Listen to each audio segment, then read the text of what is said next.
Thank you all for taking the time to come out tonight. My name is Yao Bang. I'm superintendent for Burlington School District, and we're honored tonight to have this town hall to talk about VHS ReEnvisioning, which is our campaign to look at revitalizing and developing a high school that is prepared for 21st century learning and to support our students here in Burlington. Before I kind of move into the presentation, I wanted to just share a little bit of context for you in terms of what it means to have a significant building like this that connects to the program, what that reflection does for our students, where it can lead us in terms of academic achievement and learning. I think back at my first days of schooling, and I started my schooling in across Ghana, West Africa, and I remember I went to a school called Association, and it was a little school, but we had a lot of pride in the school. And back in those days, we were responsible for maintaining the school. So in the morning, before school, we'd have to go to the fields, clean the classrooms, help the caretaker chop down the fields, wash down the chalkboards, the blackboards. And I remember just a great sense of pride that this was our school, and we felt really good about it. I remember going and visiting with my cousin at their school, and they didn't have that same feeling. And at that time, I knew he didn't have, even though I was probably, I think I was like 3 or 4 years old, was in kindergarten, grade 1, he didn't have a sense of wanting to continue to go to school and enjoy school. And I really enjoyed school. And I think part of it was the good feelings I had about school. And it started with the building itself, the facility, and the ownership we have of the building itself. And so when I think about here in Burlington, and we look at our facilities, and you know we're on a campaign right now of revitalizing all our buildings, and those of you who've driven up and down the streets, you've seen some work happening at Edmonds in terms of expanding that building and creating better spaces. And then we look at our high school, which is our flagship school, right? Every student in Burlington eventually ends up here. This should be a place where people want to aspire to eventually get here and perform at their best to prepare themselves for whatever pathway they choose after we move on.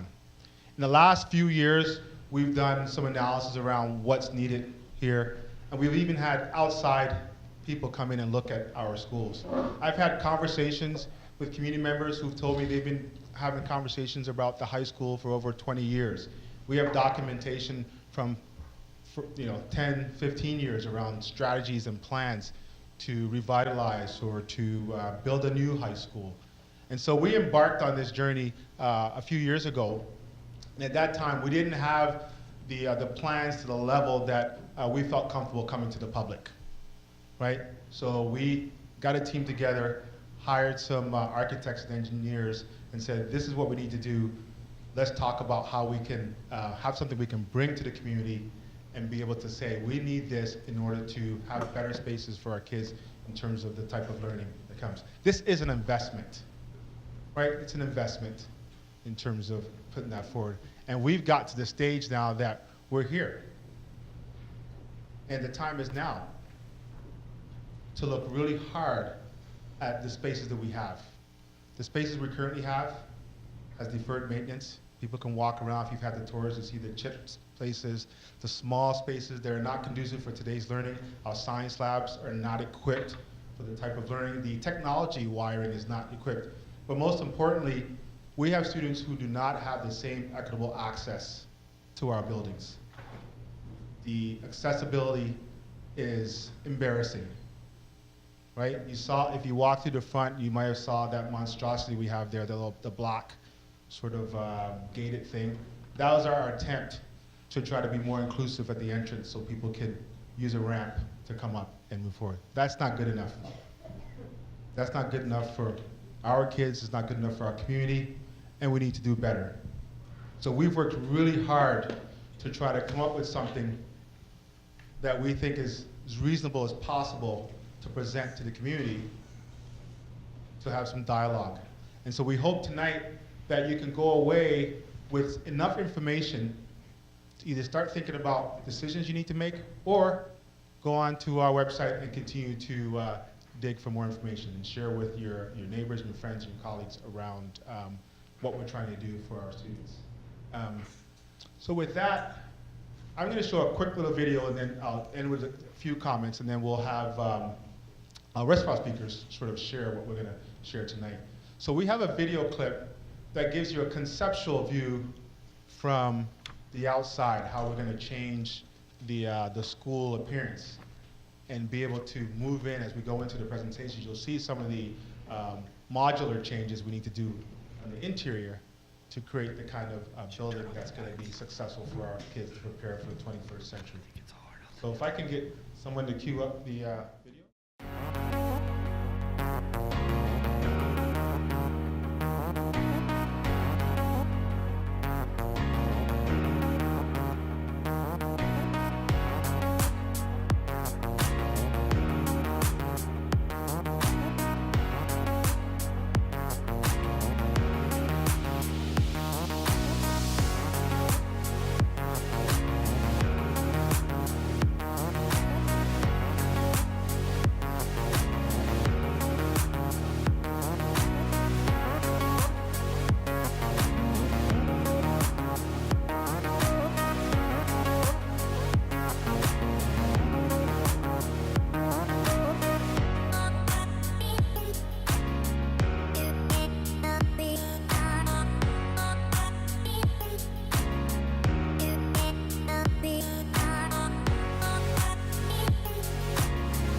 I thought that was pretty exciting for me to see that. That's thanks to the work of our architects and some of our staff who've worked really hard to try to bring some conceptual frameworks for us. And I say conceptual because once we have the vote approved, that's when we go into the deeper dive around the design stages and get some of the particulars that need to happen. But it gives you an idea of what we can do with the current space that we have. You know, this building was built on a rock. It's a very hard space to maneuver around and to build and to extend, but we know that we can do it. I've said this a number of times to different groups that, you know, education has changed in the last 60 years, but our school hasn't. And we really do need to make that paradigm shift in terms of the programmatic changes that need to happen in order to realize the promise we want for our students. And that starts with the facilities for us in terms of hitting on all the pieces that we've talked about. The last thing I want to comment on, because I know I didn't mention it, and I'm not sure we made enough emphasis on it in some of the literature, is around the issue of safety. You know, in the last 10, 20 years, school safety has become a major component in what administrators have to think about in terms of securing our students. This building is not conducive to the modern day strategies to ensuring safety for our students and our staff.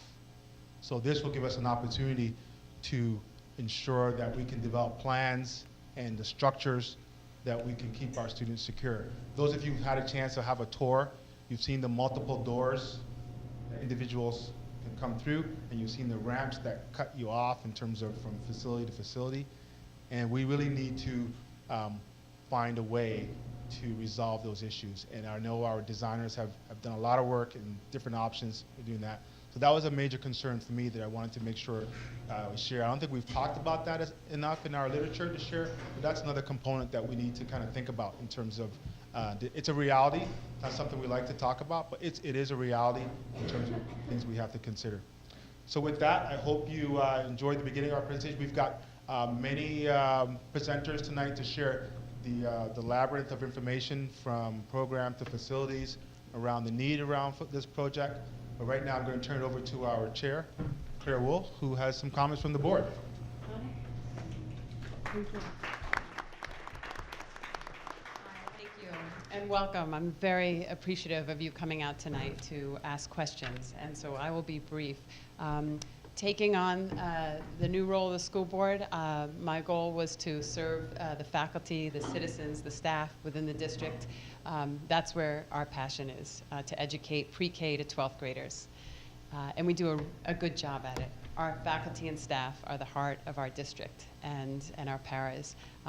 And with the support of district administration, this was part of our capital campaign. So as a new chair and as a new school board member, it is an honor to be able to stand in front of you and answer questions that I've gotten up to speed with, having been a resident here for 8 years and a taxpayer and a parent of 3.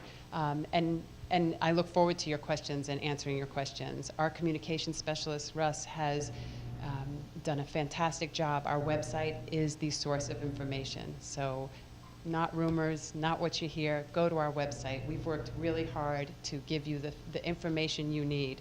But my job in the role tonight was to just give you some history. And Commissioner Curry is here, as well as Commissioner Barlow, who are leading up our campaign. And it's hard to say it's a campaign because we do have to run it like a campaign to get out the vote in that role, and they have been instrumental.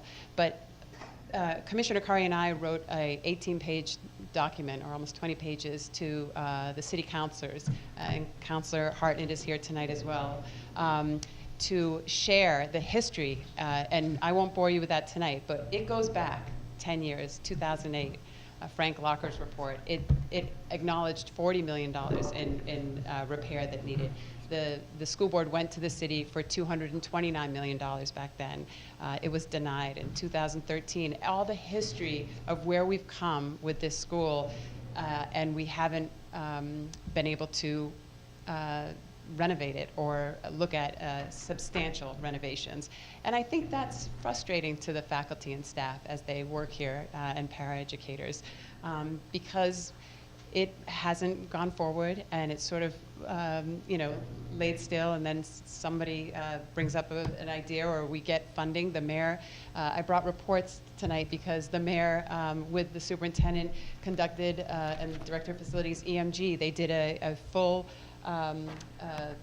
outline of all the needs in this building, an assessment of every single building in our school district. So the work has been done to determine the efficiencies and the lack thereof. Please know the work has been done.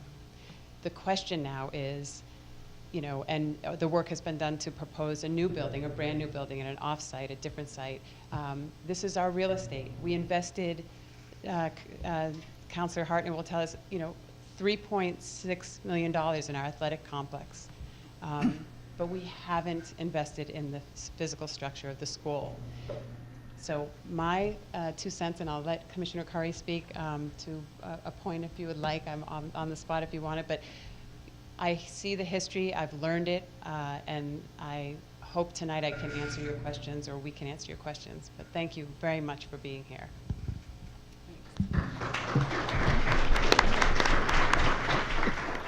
Thank you, everyone, for coming tonight. This is a fantastic turnout. And I just want to acknowledge a few more people.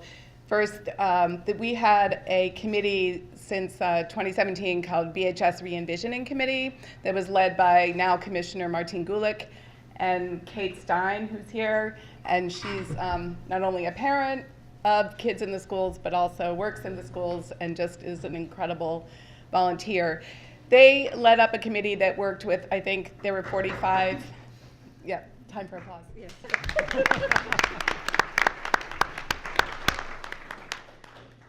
They worked with about 45 other volunteers to solicit meetings with the architect and ideas about what made sense, and to, I think they started with 3 or more different concepts, design concepts, and then they winnowed those down to bring 2 to the superintendent and make a recommendation after going through all the NPAs and a lot of process over the course of a year. And then those 2 proposals were brought to the board. And the decision for our redevelopment was made because of cost and because of what Chair Wool cited in terms of we already own this and we've already invested so much in the grounds. So that's how this decision came to be. I also just want to thank again the City Council and the Mayor for coming along with us this summer in terms of looking at the overall debt capacity of the city. And the Mayor created a debt capacity policy to assure that the total debt, bonded debt, that the city will have between the school district and the city will not exceed a certain level that everybody agreed would be beyond the ability of taxpayers to afford at a certain point. I can't give you the specifics on that, but if you have questions, we can certainly get you the answers. I think later in the presentation you'll see a tax chart and we can talk about that then. But I don't want to take up too much time because there's a lot of other information to share. Thank you. Marty. Oh, so next is our Director of Property Services, Marty Spalding, and he's going to get into some of the technical specifics. Thanks. Hi, good evening, everyone. Thanks. Oh, okay, sure. I just turned it off, so wait for the green light. Hold it down and wait for green. We working? There we go. Hi, good evening again. My name is Marty Spalding. I'm the Director of Property Services for the school district. What we want to focus on more this evening is explaining what kind of building we're proposing to add to our campus here. We're going to turn the bulk of the presentation over to our architect, John Hemmelgarn, who is here with us from Black River Design. And our emphasis up to now has been focusing on the why, and we've been scheduling tours to show people the deficiencies that we have with this building, and I'm going to touch a little bit tonight on talking about some of those deficiencies. And if you haven't had the opportunity to take a tour, we still have some tours scheduled over the next couple of weeks. So as Yao mentioned, one of the major deficiencies that we have with the current campus is that it's made up of 7 different buildings. So there's our A building, B building, C building, D building, E building, and F building. And then this building up here, this little building is a G building, and this building is our H building. Those 2 buildings are mechanical systems. So in this building we have our gas boilers, in this building we have our biomass heat plant. But these 6 buildings are our primary buildings for instruction, and just the way that they're currently laid out on the hillside is very, very challenging for accessibility. The actual bottom floor of our A building, which is where we have music and chorus, is actually 7 stories from the top of our E building where we have science. So any student traveling from science to band or chorus actually has to navigate 7 stories throughout a number of different buildings, all connected by these little connector ramps that do not meet ADA compliance and also are not conditioned spaces. So that's our biggest challenge that we have in this building. So, you know, as we first looked at making upgrades to this building and making upgrades to how it's currently laid out, the first thing that we identified is it's very difficult would be very challenging to make those upgrades to this building as it currently stands. So the proposal is to do a wraparound construction around our current A building that would tie into our current B building and then also into our F building. And then after we would do the new construction around this current A building that we're going to go into greater detail later in the presentation, we would demolish these C, D, and E buildings, and that's where we would actually have parking. So another challenge that we have with our current building is the building envelope. So the exterior walls and the windows do not meet current energy code. So rather than beef up all the exterior buildings that we currently have on this campus with greater insulation in the walls and all new windows, we'll be doing that by adding all new construction around our current A building. So we will be building new exterior walls and adding new exterior windows around our current building infrastructure. Also, one of the things that we're achieving with this wraparound construction is the current front entrance of the building is this great big blank block wall that we have here off our auditorium on both sides. So the new construction will have all new exterior walls that will be made up of classrooms and have all new windows with natural lighting for those classrooms. So another challenge that we have with the current layout, as Yao mentioned, is around the safety and security. Because we have so many exterior buildings that are all connected, all of those exterior buildings have lots of exterior doors that oftentimes, because of the challenge to navigate this campus, students find it easier to simply go outside from one building to the other. So those doors are oftentimes left propped open, so anybody off the street could gain access. So those are some of the reasons to why we chose not to renovate the existing building in its current design. We go into. So then, through this process, we also went through an extensive process to identify the needs of both our staff and community. Through that process, we identified the need for some additional gym space to satisfy our PE requirements, as well as the number of athletic programs that we have within the school, as well as community groups in the city that could possibly use this extra gym space after hours. That gym space would also be used for other functions, such as a meeting like this or a board meeting. We also identified the need for greater stage space and to have our programs that would utilize the stage be adjacent to that area, such as chorus and band.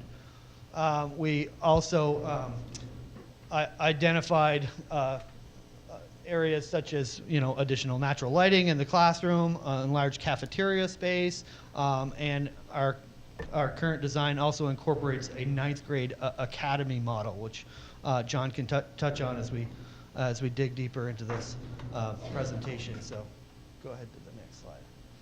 So our design priorities, number one was around ADA compliance, as well as our current campus model is that all of these separate buildings have all of our house all of our different departments. For example, I mentioned our E building is our science building.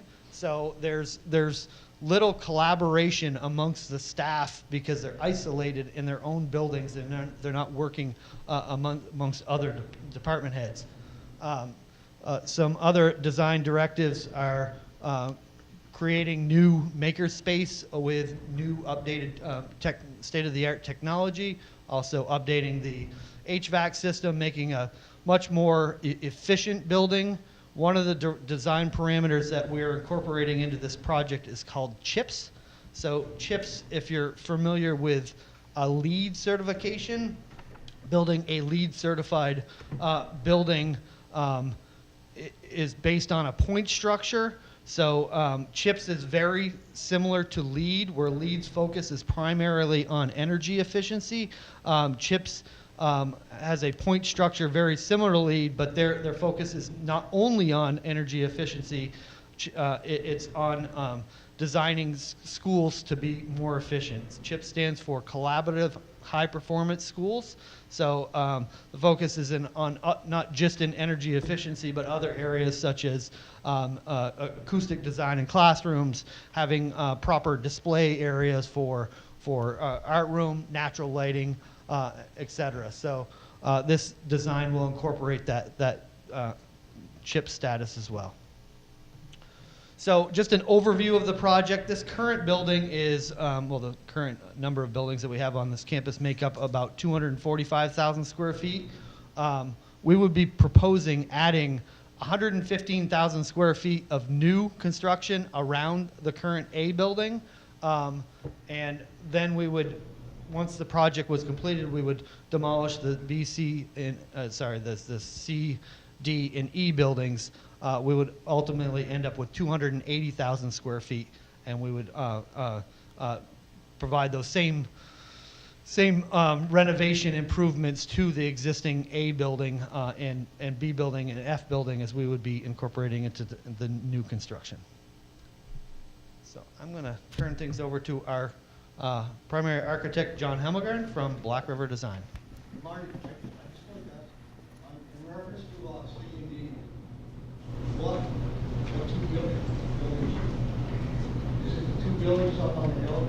You can show right here. This is A, B, C, D, and E.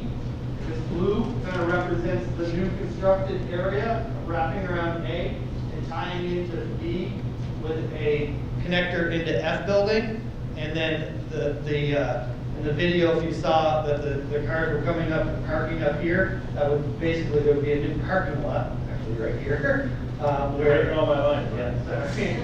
Where C and D buildings are currently located. Does that answer your question? Okay, parking lot and this buildings up on the hill. Yep. Those are going to be demolished. Yes, once all of the new construction is completed. Can I ask, why does the building have to be torn down? I mean, it's shorter than housing is supposed to be in the town. You want the existing building, you want to tear it down.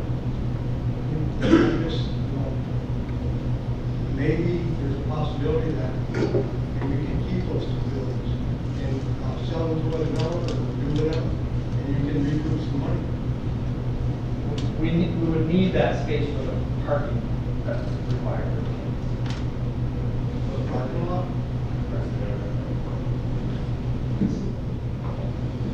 Why don't we let John dig deeper into discussing the design? All right. And then we can answer those questions. Make sure you use your. That's a really good question. It's one that we did. That's a good question. It's one that we all talk about frequently, I believe. As you see, and Marty talked about the existing site plan and the concept that we've got going here.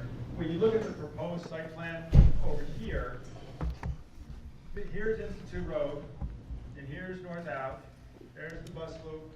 We've got a new drop-off lane, which is something that's important in schools, is to separate where the buses are from where the parents and other people are being dropped off. Don't forget, this is that steep parking lot that everyone curses every time their car door goes swinging open. We need to replace that. The other thing that we're trying to put onto this site is all the stormwater treatment for this building. As we redevelop this site, there are new stormwater rules that didn't exist even 5 years ago that we need to deal with. And the thing with water is that it runs downhill. So we need to put all that stuff here towards the bottom of the site. And we need to put the surfaces like the parking lot up higher so that the water runs off that and is then treated. There's no point in treating water above the parking lot. It doesn't really work. So we've got, I think, a scheme here which starts to work in all those different ways. There has been, I think, some discussion of the possibility of, it might be possible to say E building, if there's a purpose that is shown to be useful up there. But we have to remember that we're just replacing more or less all the parking that's down here right now. And if you start putting more buildings up here, you need more stormwater treatment, you need more parking. So we're trying to strike a balance in there. And that's why we've kept A and B and F buildings as the school. And there has been some discussion as to whether E building makes sense or not. And I think that's one of the things that we will get into as we move further into this design. So anyway, it's a great question. It's something that's, I think it's clear we've been talking about. Yeah, thank you. I think I covered the site plan there. So this is just an image as you come in on that loop here. You can see the drive here up to the parking lot up above. New main entrance, more or less at the level that it is now. It's slightly higher. And you know, where's the gym? Well, it's back behind here, or actually the auditorium. The gym's even behind that. So let's move on to the next slide. This is the view from down on Institute Road. There's the grade change here is actually quite significant, even from Institute Road up to the doors at the to where the music rooms are right now. And you can see these areas here. These are our artist rendition of the wetlands, the gravel wetlands that we're going to have to put in to treat the water. So anyway, we're trying to make that into a kind of a laboratory of sorts as well. The kids and the community about what we're doing here. I think we've got a little video here to show you what, as you come in that main entrance.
So what you saw there was that main entrance lobby, the core of the school. We're trying to create some gathering spaces there for the students. It's a welcoming space for any visitor or anyone that's using the school building. For those of you familiar with the school building, this is confusing enough. For those of you who aren't, I will do my best here to give you a little bit of a tour to orient you as to what is going to be where in this building. To do so, I'm going to start on the very lowest level, closest to Institute Road. Right now, the music rooms are in this area right here, and all of this is the addition around the outside of that. That's the existing auto body tech center program. We're adding the aviation program out here. It's in a totally inadequate spot. They have to take the rotors off the helicopters to actually get them in and out of the building. The blue you see here is the on-top program, which needs a separate exterior entrance for those students that are using it, so putting it on the ground floor there. And you saw on the site plan there was a little bit of parking over here for them. And then here's that secondary PE space, also community gym space that's going to be right on the ground floor. It's closest to where the ball fields are over here across the roads. Those folks will have access to the training room and the locker rooms over here as well, which they don't really have access to anything like that right now. So if we move up a floor, this is what I call the stage level. It's still more or less a floor below the main entrance that you might be familiar with. So you can see here, there's the stage. At this level, where we'd be putting the music and the band chorus on that level. so that there's easy access on and off the stage there. This is the upper part of the gym. You can see here we start to put some science rooms, some other classrooms.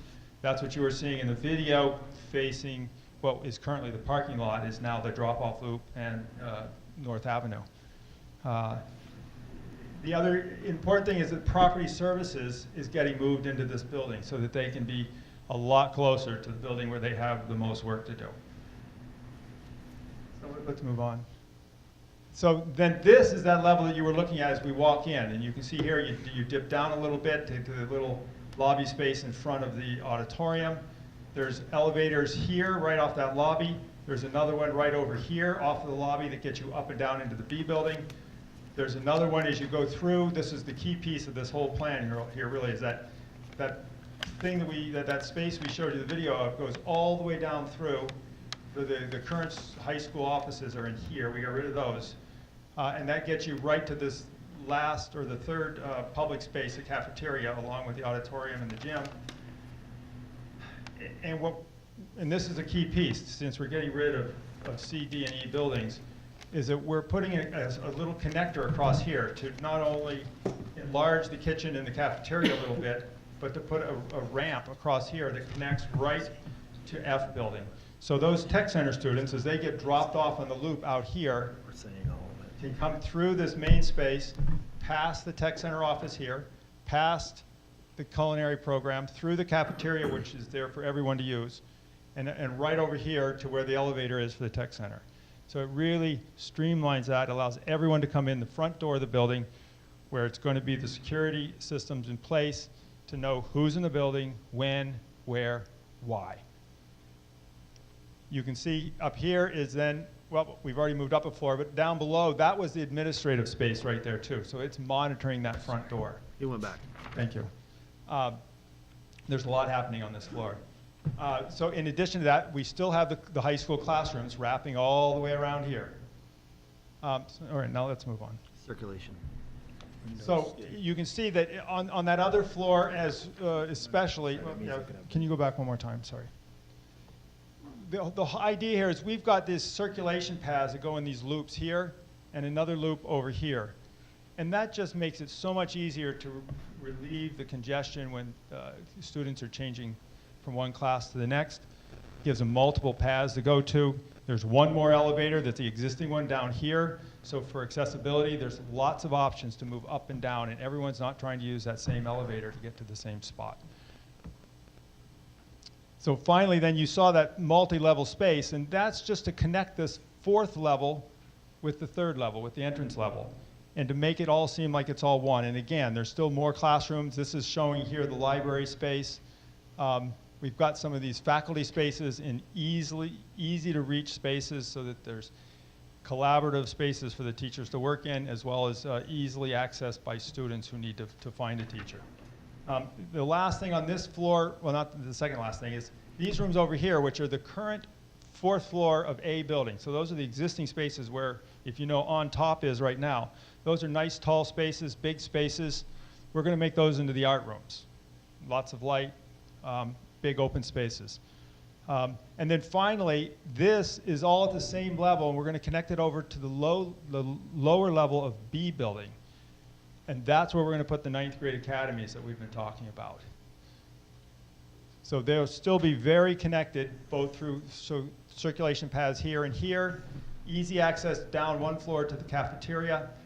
And then if you move on to the next plan, and then the upper level of B building is the rest of those academies for the 9th graders. You can see here there's also these little spaces here, the green ones, those are smaller breakout rooms or conference rooms. That is, I think there's one conference room in this entire facility right now. So, I think. So I'm going to turn this over to Noel for a minute while I take a break.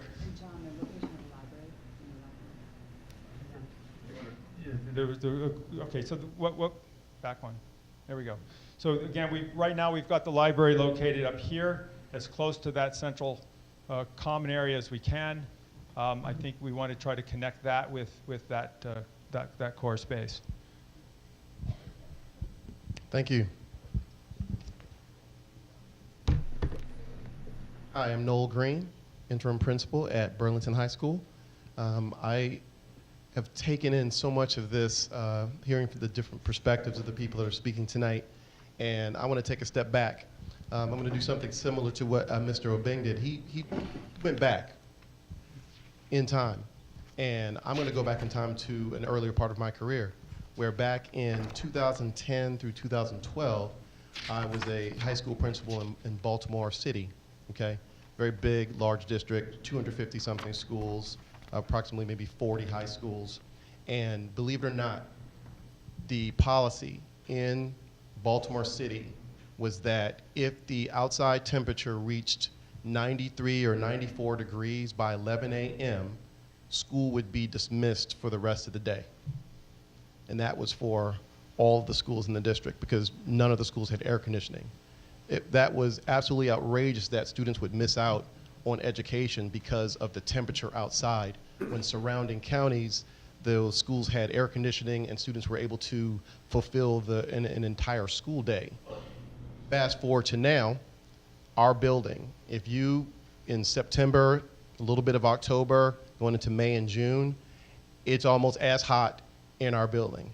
It's not acceptable. Students can't learn in those types of conditions. Imagine if at work, because it was hot outside, you had to stop your work day, and that would be the end of the day. You know, I've actually had teachers come to me to say, I've walked into classrooms where people are, you know, the kids are sitting up in the classroom, especially at the top of C building, fanning themselves. That's ridiculous. This is Burlington, Vermont. This should be a flagship school in the state. Another example, fast forward, about 2 weeks ago, walked into the building and I got a text from someone who was here earlier. Just so you know, the C ramp is out. Oh my goodness, C ramp is out. So why? Leak, rain. Too much rain caused there to be a leak, which caused there to be pools of water, which were dripping into some of the electrical outlets in the ramp where the lights are. So imagine, who went on a tour? Okay, so when you go through certain parts of the building, the only way to get around is to go completely around the building. So imagine all 950 students not being able to access one of those ramps because of a water leak. That shouldn't happen. So I look at the exterior, I look at some of the things that were talked about in terms of the outside design, and that's important. But for me, as a school principal, I think about the most important thing. Yes, that exterior, the school structure is important, but now let's talk about instruction. That's what this is all about. That's why the students are here every day. Take a guess. I heard from a mentor maybe 12 years ago that said principals should spend about this percentage of time in a classroom. Someone take a guess as to what percentage that is. Every day, a principal should spend about what percentage of their day in the classroom as an instructional leader? 70%? Okay, one of my mentors who's now the superintendent of Baltimore City Schools, she said 60% of your day should be spent in classrooms. That's the joy that I get, is when I'm able to, whether it be an informal walkthrough or part of the actual observation cycle, go into classrooms. So what am I most interested in is instruction. Schools have to have spaces that are conducive to instruction. Who knows the class time, the class length of VHS classes? 85, actually it's like 88 minutes, okay? That's a long time, right? So think of the different types and methods of instruction that could and should happen in between 88 and 90 minutes. Think about it. Could be what? Throw some things out. Group work. Could be group work. Thank you. You're cheating. What else? It could be a lecture. It could be a Socratic seminar. It could be some use of technology. What does that mean? These spaces need to be flexible, and currently they are not flexible. The space itself should not design the curriculum. Teachers should design with the curriculum, and the space should be able to support that, and that's what we're looking for in our classrooms. We're looking at enhancement in technology. We're looking at an enhancement in how the room is configured so that Students can see technology displayed from different standpoints in the classroom. We want to have furniture that is foldable so that people can slide them away and have space in the center of the classroom. As we go more towards restorative practices, we need spaces where we can circle up, we can dialogue, we can debrief, we can have a Socratic seminar. All of those things are conducive to flexibility for teachers. That's what we must have in order for our students to get the best experience. What are two of the most important things that need to happen in regard for students to learn? One is the relationship that they have with their teachers, and the second one is someone guessed. It starts with an E.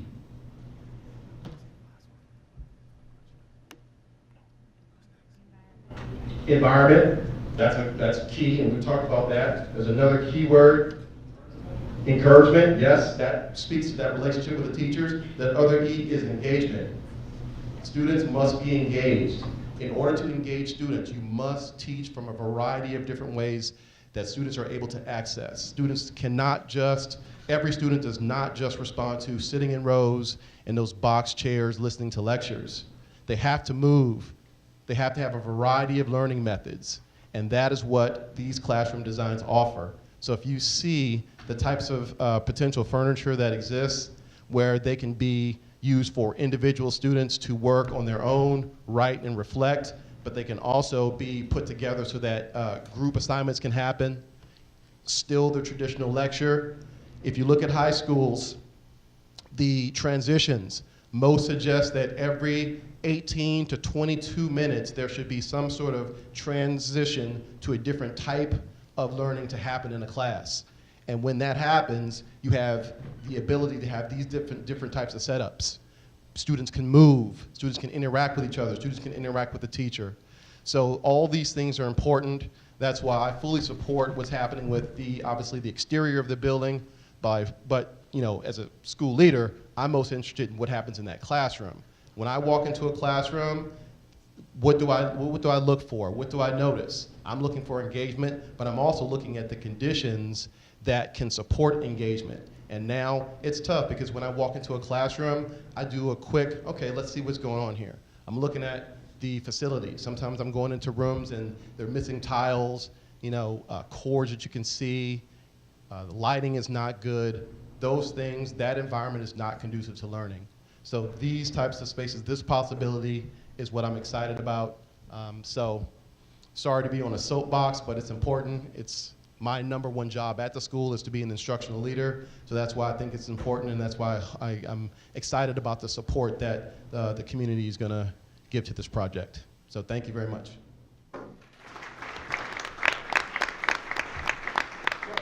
Just a couple other notes about these classrooms. There's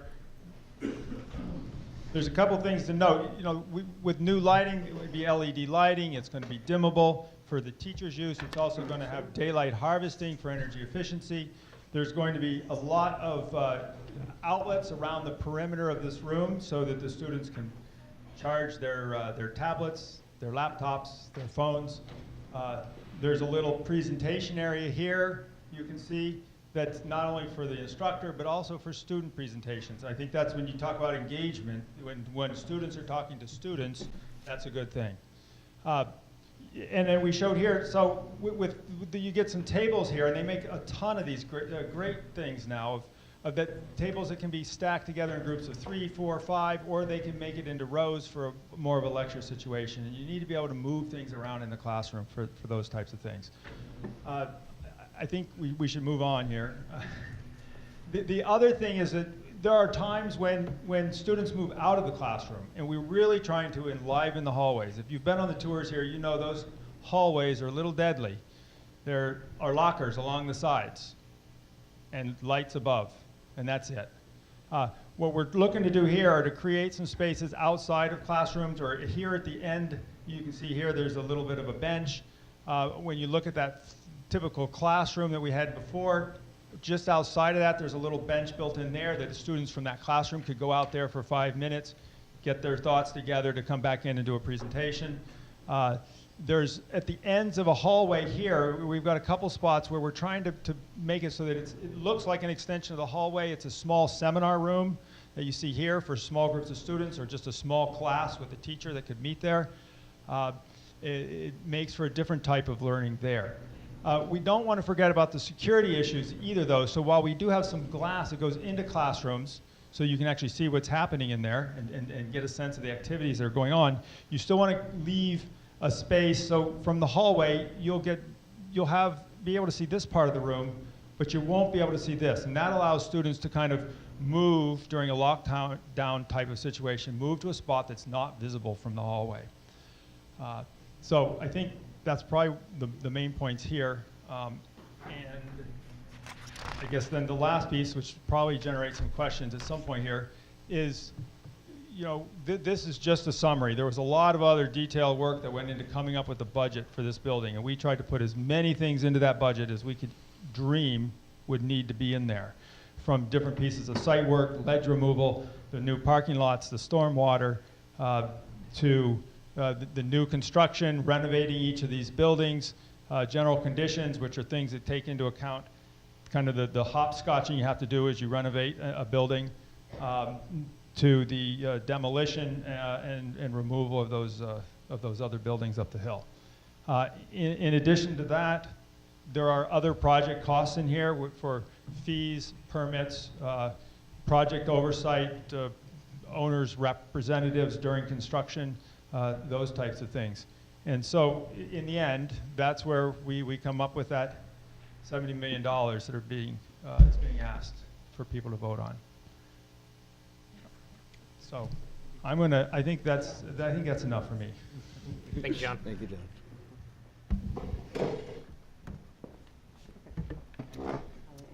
All right, now comes for the fun topic, taxes. I don't think that one works. Is this working? Oh, maybe. I hear it. Turning it up. We're turning it up. Oh, okay, thanks. So this chart, what this shows is annually how the bond debt will be drawn down and what the tax impact will be. And the typical assumptions are we use the median price, median assessment of a Burlington home, which is $250,000. And then on the right, that shows the tax impact if someone is paying based on income under the homestead exemption. On the left, it shows the year starting when we will be drawing the bond debt down. So starting in 21, 22, and by 2023, we will have drawn it all down, and that will be the peak impact on a $250,000 home assessment. These are under current education finance assumptions. We don't have anything else to work with. That could change in the legislature. They've been known to do pretty wacky things from year to year. So I just want to provide a little historical context at a high level in terms of the tax impact from the schools and the city, which is that when I joined the board in 2013, the previous 5 years, we had seen some pretty significant tax increases between 7 and 11%. Between 2013 and 2018, for various reasons, our average increase has been below 5%. So for the next 5 years, you know, I think the conversation will be what kind of investments we want to make in the district, in our kids, and in the city. I just want to mention that the school district staff are not allowed to advocate one way or the other for a bond project, but school commissioners are. That's our job as elected officials. So you will hear me advocate, whereas other school faculty and administration will not be in that position. So just ask people to keep that in mind. But the reason why I would ask people to consider seriously what kind of investment we want to make in our district is because I think schools are the best economic development strategy we have. I think it's about investing in the kids who will be us in 10 years or 20 years. They will be the people who will work in our communities, own businesses, teach, raise families, and you know, we want to stay in the forefront of all that. So this is the opportunity to do that, and it means some shared sacrifice among all of us, and it means making some tough choices. But the gift we're giving is for the future of our community to our kids. So I know there's a whole variety of questions and feelings about the tax impact out there, and we'd like to get your questions and try and answer them. I am in the audience as well, so we can start the Q&A portion of the town hall. And then some norms that I think we'll all, if we can all agree to, which is we'll ask the question. We don't know the answer. We will get back to you. We have a sheet of paper, but we will pose the question to ideally a district head, or will answer it. And then just be cognizant that we'd love to get everybody's questions asked. So one question per person, and then if everyone's had a chance, we can come back to you. Okay, so answer. No. So I have two questions. Okay. So two questions. I was wondering if you do an effort of recycling any material from those buildings that get demolished. And then renewable energy, will there be any solar panels on the roof? So. Two very good questions. Definitely we'll be reutilizing as much building materials that we can in the new project, and those building materials that will have to get disposed of will go into the appropriate waste stream disposal areas to be properly recycled. As for the solar system, we currently have a 125 kW array system on this building. We will look at the opportunities for expanding that solar system that we currently have onto the new roof structures, or possibly look at adding some solar around the site as well. And as I mentioned, our chips design, in part of some of the point structure for the chips is renewable energy projects within the project. Very specifically to that. I looked at a cost breakdown scope summary, and it looked like the chip plant was going to be used as a backup heat, and that there was a new air-to-air heat pump system that was about 15% of the budget.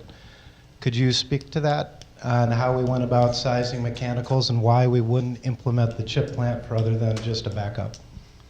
It wouldn't just be backup. The primary air-to-air would serve more for the air conditioning and the cooling, and our primary heating source would be from the biomass system.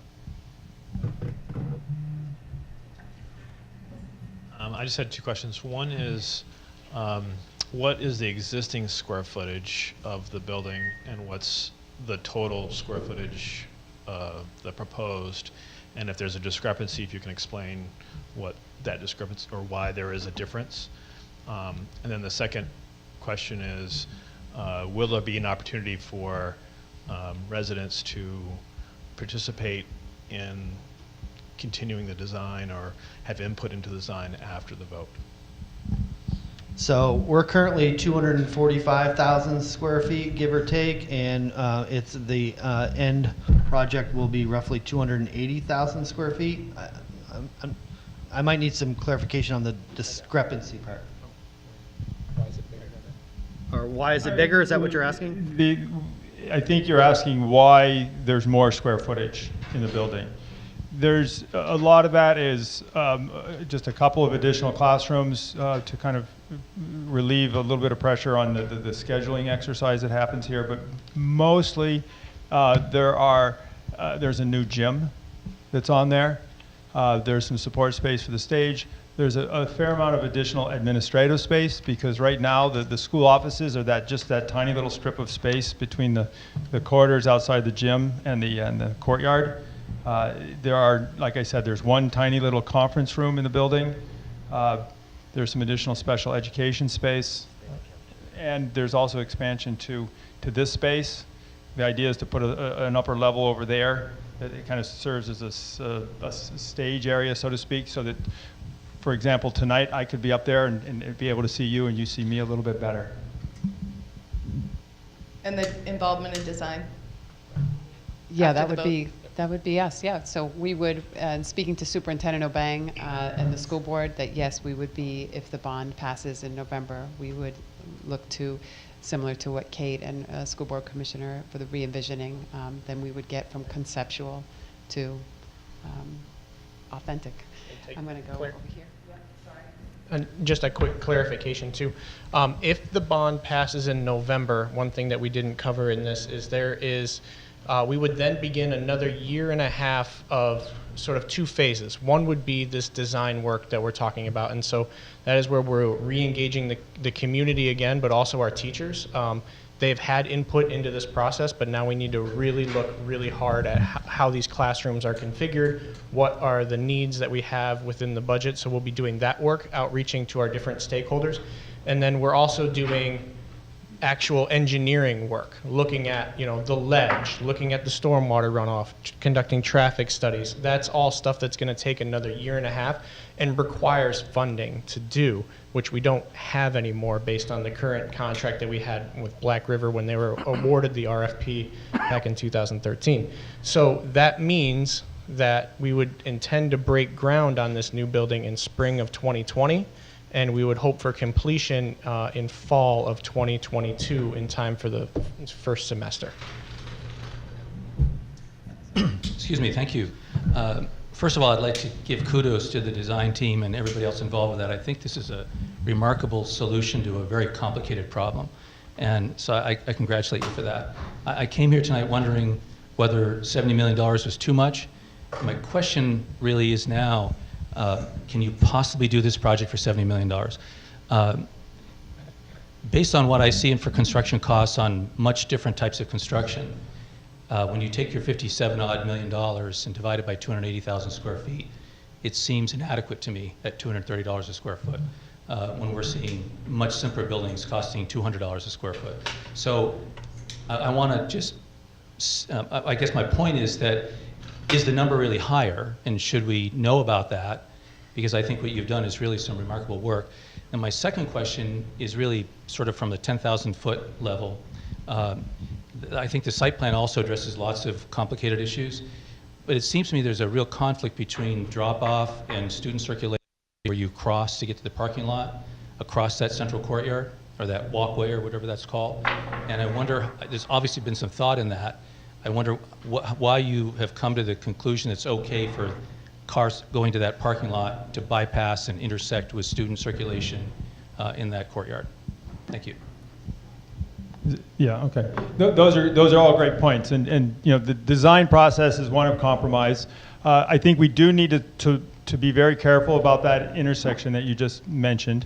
The good news, I think, for those of us who have had teenage drivers in our households is that the student parking is down below. The parking up above is for faculty and staff. I'm hopeful that that traffic will be less while you've got a lot of students coming and leaving the site.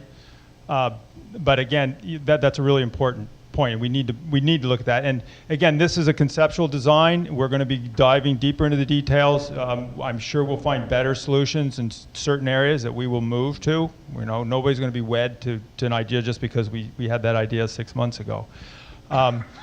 Your concerns about the budget, I think, are dead on. That is correct. We are seeing increases right now.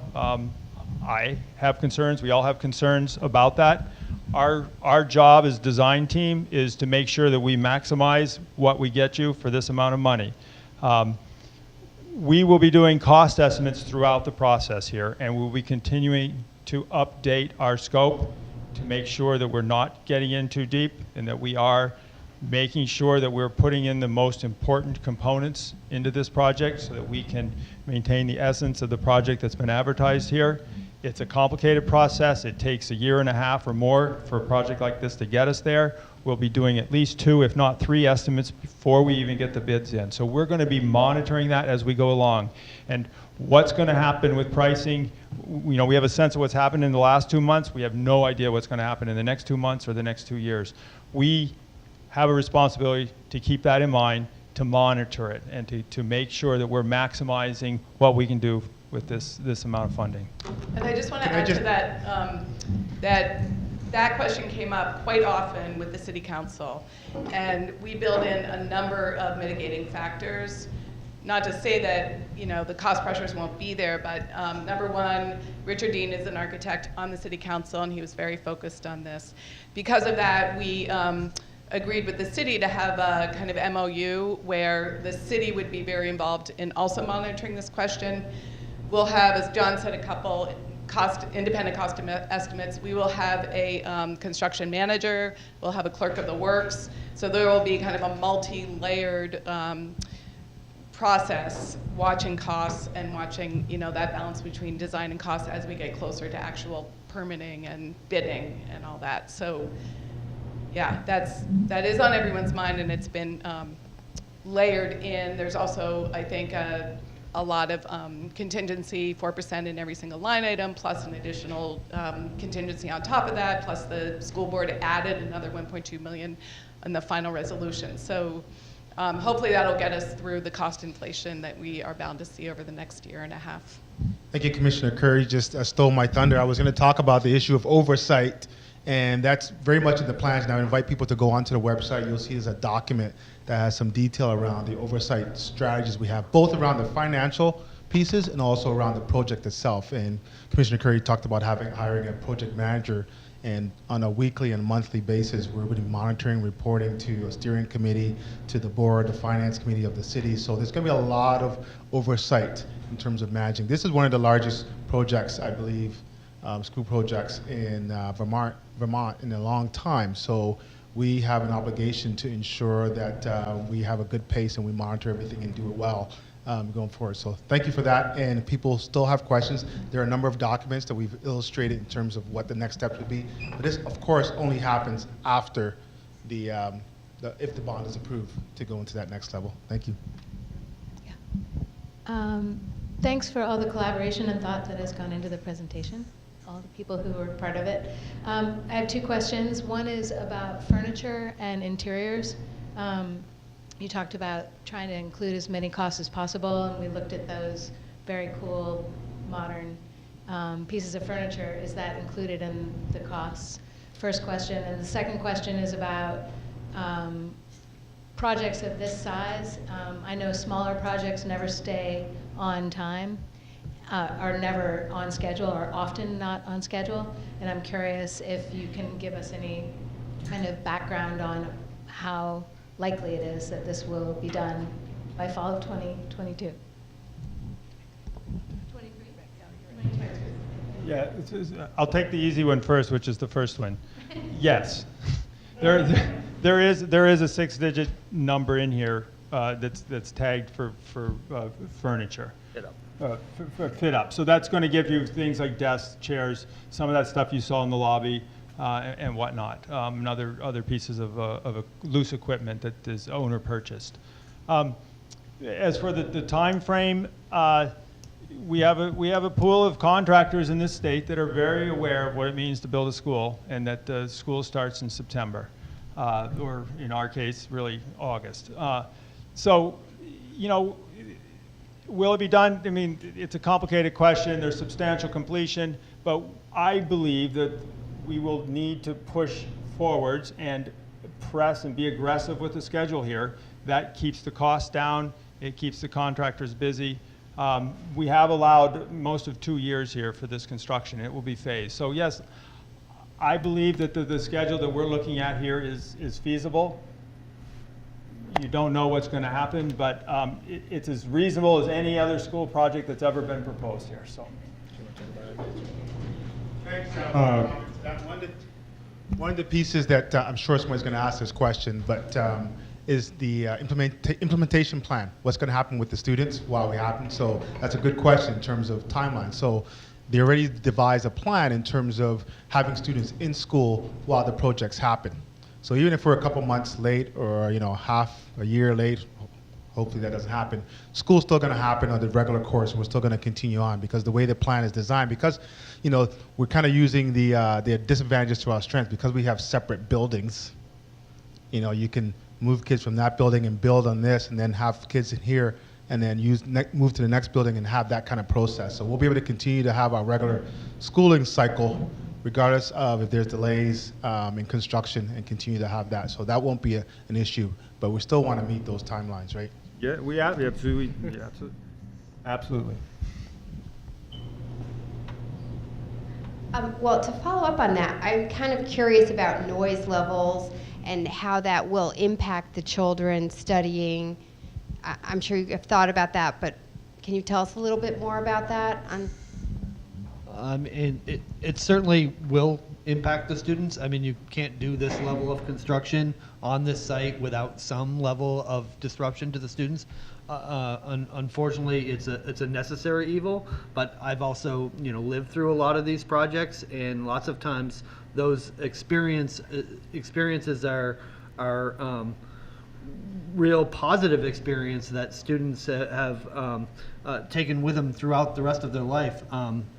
We actually did a community presentation, I think it was a year and a half ago, with the ReEnvision committee, and there was a student there who currently goes to UVM who was lived through a construction of her high school, and she had nothing but positive things to say about living through that experience and seeing that work being done around her, as well as seeing that transformation of that school and being proud of being part of that process of turning that building over to future students. So there obviously could be some positive outcomes through that process. Just to follow up.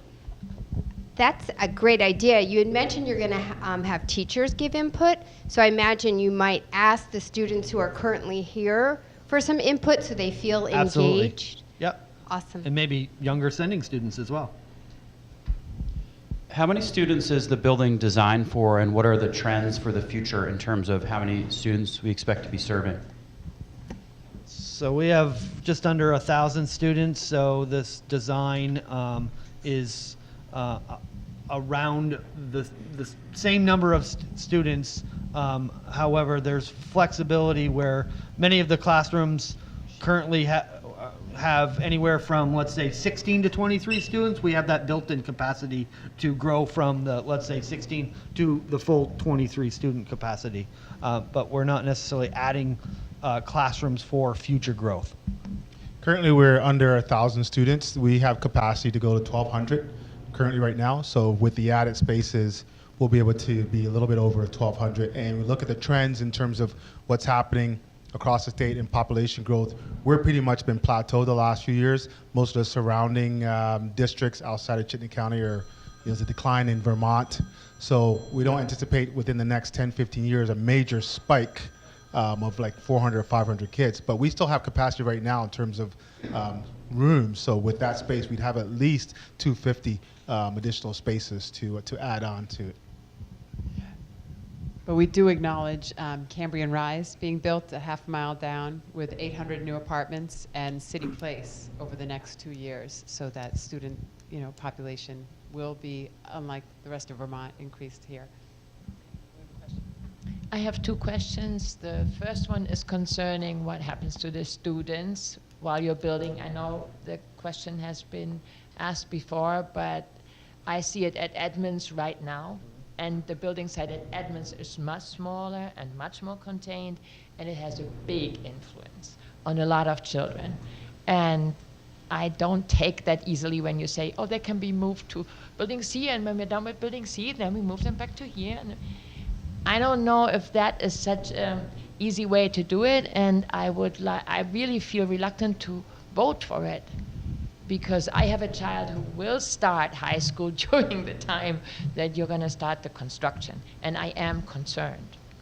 And I have to find out whether that will be the school of the future of my child before I do it, and I hope you understand that. That was the first question, and the second is, I see a big difference between accessibility and inclusion. For me, what you've shown me has way too many stairs. Small stairs, 3 steps, 4 steps here, 3 steps there, 4 steps here. If you want to have somebody included and he needs to take an elevator every time he needs to go up 3 steps, that is accessibility, but not inclusion. And I think there we can do a lot of improvement on that kind of awareness in the building. Yeah, you're absolutely correct there. We've actually reduced the number of those 2 or 3 steps quite a bit, and almost all the steps here are full floors. And unfortunately, with this site, and as vertical as it is already, we're already essentially a 4-story building. We're not adding on to that in a building. So we are trying to make it so that it's easier to move horizontally, and you don't have to move so far horizontally before you get to a spot where you can move up and down vertically. At some point, there's nothing else to do. I understand, other than build what we would call a pancake and take up an incredible amount of ground space for a 1-story high school, at which pace from one end to the other would be so far apart that's detrimental in and of itself. I do want to address your concerns about the disruption, because I think it is real. And I think we've got something going here that is actually better than most projects that we do, in that because all the students are going to be up here, up the hill, and moving down into the building and back and forth this way during the beginning of the construction, when we'll be building all of this, that construction is actually separated from the existing building by exterior walls. So that's already more acoustically separated. It's also something where there aren't windows there. It's just a brick wall and concrete blocks. So there's 2 layers of masonry in there. So it's not visually that disruptive, and acoustically it's going to be less disruptive than it might otherwise be. It's also on the opposite side of the building from where the students are going to be moving back and forth from their classes to places like the gym or the cafeteria. So we've really tried to isolate the construction area as much as possible from there. In addition, we do have the 10 weeks of summer, which we'll have 2 or 3 times there, and we will really try to focus some of the dirtiest, dustiest, noisiest work during those time frames. So we'll be minimizing this. I cannot tell you with a straight face that it won't be dirty, dusty, or noisy at some time. Yeah, I would like to just add to that as well. The district has done projects where we've had to relocate students, and we've looked at real estate in Burlington, and there is a chronic shortage right now because the economy is chugging along, and so our cost of actually finding other property and renting it and relocating them would mean that we would need more than $70,000. We wouldn't have the budget to do that. It would mean a higher tax burden, and so our role as school commissioners is to balance those considerations, and there will be sacrifice on everybody's part. And we understand that not everybody might be able to participate in that sacrifice, but that's what we have to come to you honestly and share in terms of the reality of our choices. There's a question. Thank you. I first want to thank everybody who's working on the project. I understand that it's monumental, that it's very necessary, and that there's a lot of puzzle pieces that are really hard to fit together. That said, continuing on the theme that we're talking about, having gone through significant renovation in my life and having to raise a family and also work through that, I have some idea of what the emotional and physical impact there is to trying to be productive and grow in an atmosphere that is in upheaval, and also the noise of the upheaval, and just all of the things that we all know honestly happens when gigantic renovation is happening. And these are children's minds. And what I'm wondering is, has there been any thought to the financial delineations of bringing in special help for the kids who are being adversely affected by this experience? Are we going to have a budget for extra paras? Are we going to have a budget for people who can be monitoring spaces where kids might need to go to chill out or to meditate or to get clear or to just kind of shake off being in upheaval? Because this is a primary time of these kids' lives where their brains are expanding and trying to learn in an environment, even if it's just a little thrum in the background and not a constant vibration of the room that you are in, that thrum is there and it makes an impact. And so what my question really is has there been any thought, and has there been any finance put aside for services for students and staff, for that matter, who are adversely affected by this project?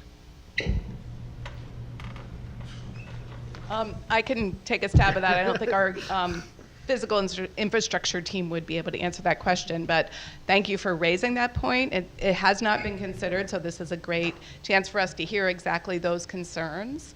It's not anything we could budget for now because, as you know, that would be support services in the general fund budget that we would have to put in, during those years. We would have to, go through the general fund budget process and look at what that would cost and factor it into whatever other needs are going on that year and then cost it out and see what it would take and see the tax impact. So that's an annual process. Certainly, as the question earlier came up, will there be an opportunity for parents and staff and students to participate in the design process? That will be a consideration that we can carry forward since you've brought it up. Liz, and just because I do communication for the district, one thing that I guess I'm going to piggyback on that is we do the budgeting process every year, and our first steps are to solicit input from the community and from our staff. We've gone through a lot of those staff meetings already. We've gone through our systems leaders meeting already. We've begun conversations with the board. There is a survey out for the community that we are trying to get everyone to take. So even if you wanted to start with that suggestion now, as we go through the years, keeping it top of our mind, we read every survey that we take. What does the community want, and what does the community think we can do less of? We read all those surveys. So if you go to the district website, www.bsdvt.org, and look under the budget section, you'll find that survey, and I hope to have it on the homepage tomorrow to make it a little bit more accessible. One question here, Liz. That is a great question, because it kind of reminds me of sometimes there are pieces that you're not considering currently, and then once you get into the project, you're like, oh my goodness, we didn't. And that's why it's so important. And I think Russ talked about once the bond is approved, if approved, there's a time period of planning before any construction happens. So when we're starting to engage with our staff, I'm sure they're going to come up with some pieces that, hey, we need to think about this. And then, of course, community are going to have the opportunity. And the administration will certainly be monitoring what happens. I've had the privilege of building about 8 schools in my career, and I've seen different strategies used at different schools, depending, where they really have like T-shirts and kids get on campaigns, and they really have a supportive and all kinds of strategies support the wellness of the staff and the students. So I'm sure we'll be having those conversations, and that your question will probably come up from some of our staff. Will say, what's going to happen with these kids? And so we'll have to make sure we plan for that. But thanks for reminding us now, so we can start planning for it.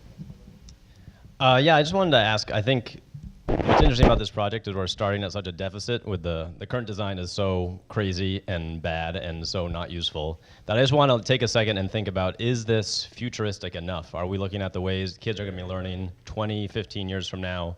And are these classrooms, it doesn't look all that different from the high school I went to. Are these classrooms really meant for, smart boards aren't that exciting anymore. AV hookups are pretty standard. Some of the things you're pointing out are not all that future, a really long-range plan in terms of how learning is going towards STEM and technology. And I'm just interested if we thought about that. And I also really question kind of a part of that, is it really worth dedicating so much of the second floor to property services, which has no connection to student learning? I get it makes sense to have them in the building, but then again, does it, like as we heard from the principal, it's all about student engagement and learning. That has nothing to do with really student learning. Could that space on the second floor, I just noticed it over here on this board, could property services be moved elsewhere on the property or in the district and gain some of that, quite a bit of square footage back for student learning, or some futuristic, not to sound like a space age person, but some futuristic use of space that might be bigger classrooms, or where more people work together, or more common area for more technology or more coming together. So just something to think about, that this is, I don't want to see a short range plan that obviously addresses big things like accessibility or heat, some of our major issues, but something that might be better suited for way down the road. Let's take. Just to jump in real quick on part of what you just said, if you go onto Google and look up like flexible classroom spaces, you'll, in different parts of the country, different schools, you'll see some similar design. So I do think it is designed for beyond 15 and 20 years. I just today watched a video at the University of Michigan where the classroom design, although bigger, it was a technology class, so the spaces were bigger to accommodate more students, but the design in terms of the classroom being open, being able to move furniture so that there could be movement amongst the students, and accessible, like smart boards, for example, it was similar, we're just at a smaller scale. So I'm thinking if the University of Michigan can invest in such and make such changes in their facility, I think that they're looking at the long term also. So I do think that this new design is conducive beyond 15 or 20 years, in my opinion. So I'm going to comment on the facilities staff being housed at the high school. So currently our property services staff are housed on Shelburne Road. So we actually have a separate building that's not connected to any school. It's in the backyard of Champlain Elementary School, but the property is accessed off Shelburne Road versus Champlain's accessed off Pine Street. So the reason for moving the property services staff to this building is to gain some efficiencies. Right now, all of those trade staff, they have to commute to one building or another across the campus. So to gain some efficiencies, we're proposing to have that staff at our most needed campus, the largest campus on the facilities, to reduce that amount of travel time to report to the number of different schools that we have around the city. Another reason why we have identified that particular location for the property services staff is one of the challenging design parameters of designing all spaces in schools are determining where to best place those programs that are going to be within the center core of the footprint that likely don't have any exterior windows.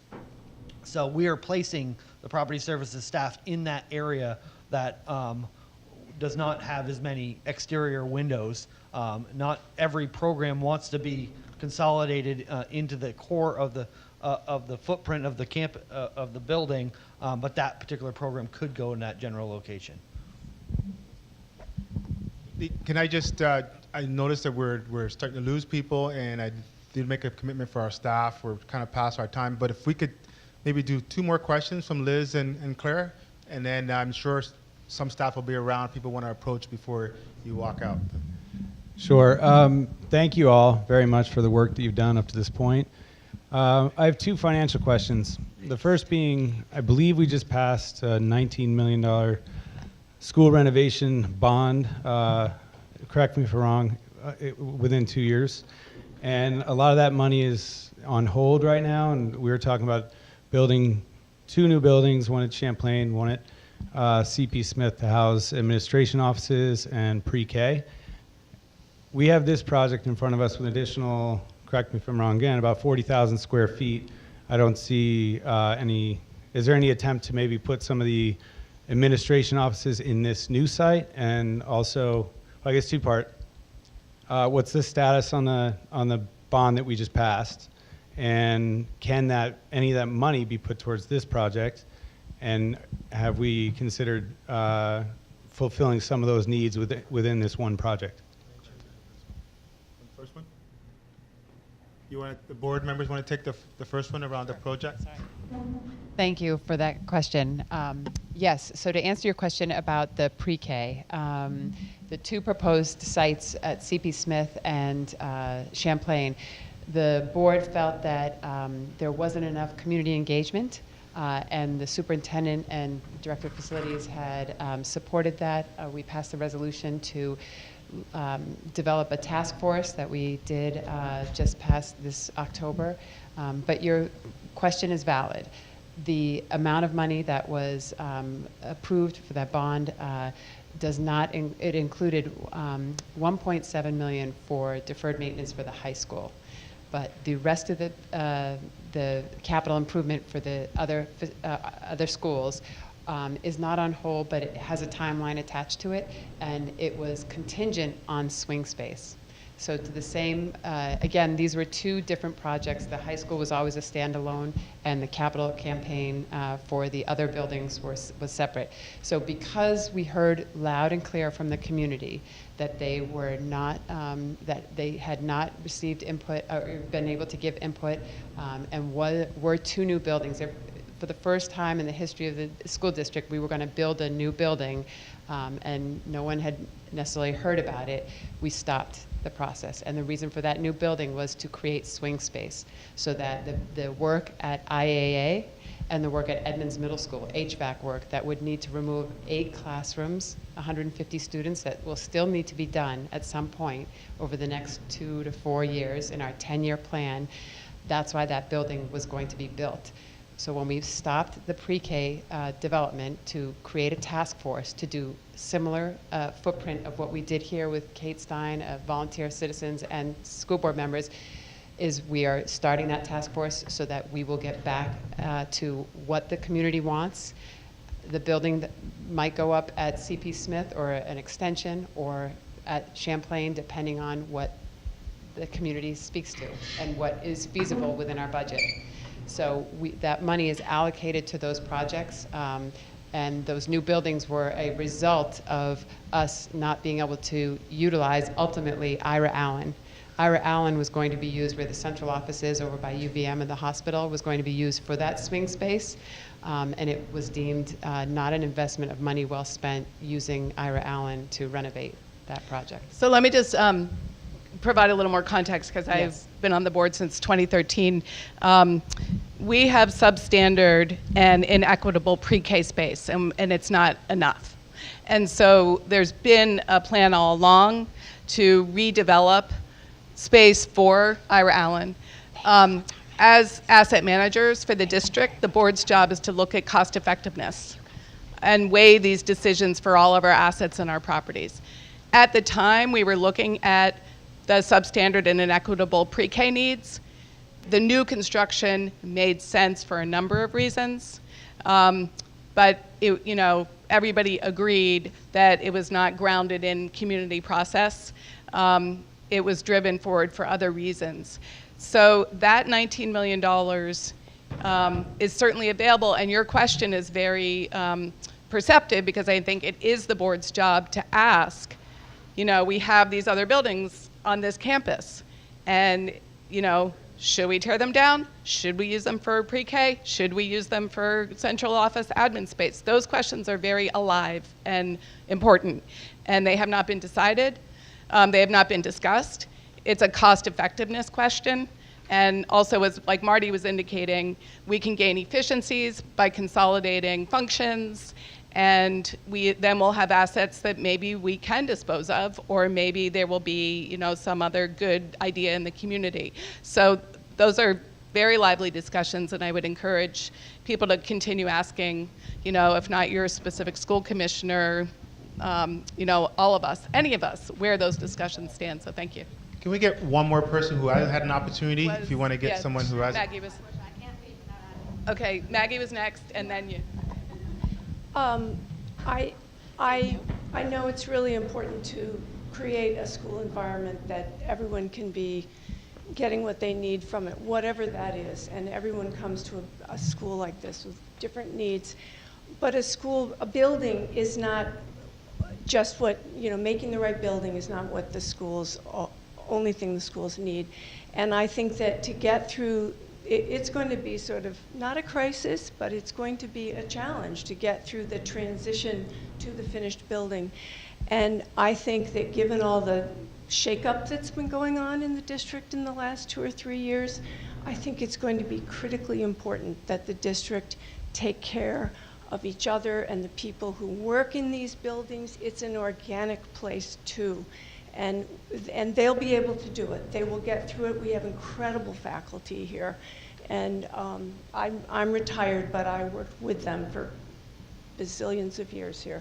And so I asked that be a real concern. I appreciated the woman who addressed the question of, the kids and the noise and the. I lived through so many roofing jobs going on outside my classroom. I can't even tell you. And it's tough. You get creative and you figure out ways, and you move your furniture. And every faculty member here that I worked with ever, they are creative with how they make adjustments to tough situations. But how they're treated will be really important. And that is something community can get involved in, parents can get involved in. It's going to have to be everybody in it together to make it really work. Well and said. I would ask that you're clear with the public about if you want to get involved, who do you call, who do you write? Well said. Thank you. Too. Thank you. And I also want to thank everybody who's put so much time and effort into this, because it feels like it has to happen, and so it's a matter of coming together. I just have to raise one thing that I haven't heard, and that is there's a lot of talk of security and health and safety, but are we spending enough on health hazards and exposures to environmental health hazards? Part of that is noise and making sure it's never above 60 decibels, but even more are like radon, lead, asbestos, dust, volatile organic compounds, mold. I feel like I ended up in Burlington, I don't know for what reason. I came here because my daughter was going to learn French, and then they cut foreign language from middle school, and now she's going to spend middle school and high school in construction zones. And my worry is that the compromise will be to the detriment of my daughter's cohort's health. So I just want to know that, I know there's a law in Vermont that they will be planning on this, but I want to know that it's something you're engaging the community in, and that there are scientists with evidence that are measuring and before, during, and after. I need to know that my daughter's health is being taken care of, because I'm all for a beautiful school 10 years from now, but her experience is now, and I need to know that that matters too. Thank you. Thank you. I can just provide a little comment on that, actually. So we're hoping to address a lot of those things with the improvements that we're doing. You know, obviously many schools have improper air quality because they don't have proper ventilation systems. So those are lots of the many reasons why we're proposing to do this project. We also have a current building with this that has asbestos tile, so we want to eliminate all of those types of materials from the environment.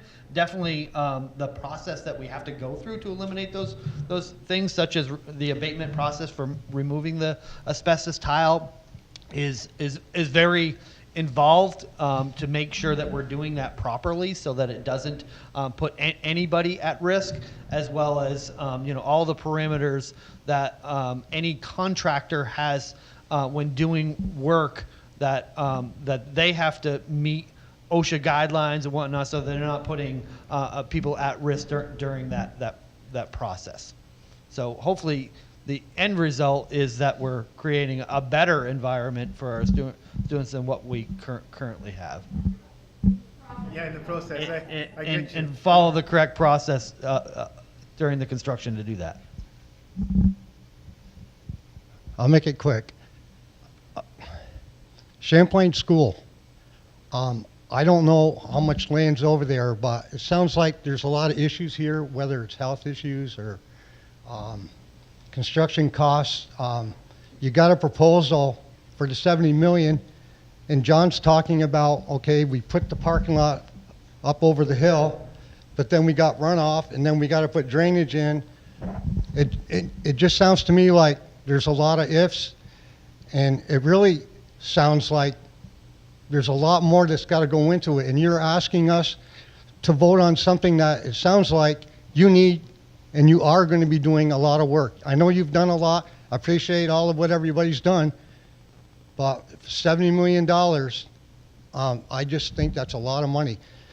So I you know, like if and no one has said, what would it cost to build a new high school instead of going through all this ramification and boxing it in, tearing down buildings? I don't get that. I honestly don't get it. I think there's a better way. There's Flynn School. Is there enough land behind Flynn School to build a new high school? If we don't, it sounds like, you know, we're just jumping into this thing. I don't get that part of it. Why is there such an urgency? I think Claire wants to comment behind you, sorry. Thank you. I really don't have a question. I really would just like to make a couple comments. I'm Dave Harden. I'm a city councilor in the North District. And the one word I heard tonight throughout this whole process was sacrifice. That there's going to be sacrifices made by everybody, by the students that are here, by the teachers, by parents, right? It's going to be a real huge sacrifice for taxpayers, as we just heard. But I will argue, when we get through this, it's well worth the sacrifice. That we often are mentioned as one of the most livable cities in the nation, but yet our school doesn't match that. We heard tonight about enrollment throughout Chittenden County and how we've kind of been this, and the other districts around us are kind of telling, we're going to be in competition. You know, CVU just did an incredible job remodeling their school. Essex Junction, same thing. South Burlington, Lamoille, all around us. You know, people have made the decision to invest in their communities and invest in their kids and invest in their schools. And because of that, their property taxes, their property values have really, if you looked at, especially out in the outer regions of Shelburne and Heinsberg, really are on the uptick, even more so here, right here in Chittenden County. And it will have a direct impact on our property values if we continue to allow this school to be in the condition that it's in. And so, when we talk about Seahorse Pride, and we talk about community pride, it really starts with us. And these town halls are a great way to get the word out. But unfortunately, there's going to be 8,000 to 10,000 voters to go to the polls in November. And so if you believe in this project and you really like it, and you think it's well worth the sacrifice, please talk to your neighbors, talk to your friends, talk to wherever you have to talk to, because this is a huge sacrifice, but it is going to be well worth it in the long run. And I thank you for coming here tonight. Okay, thank you. With that, I want to give my thanks for everyone that's come out and asked some really intelligent questions. Many of the questions you've asked, we've asked ourselves.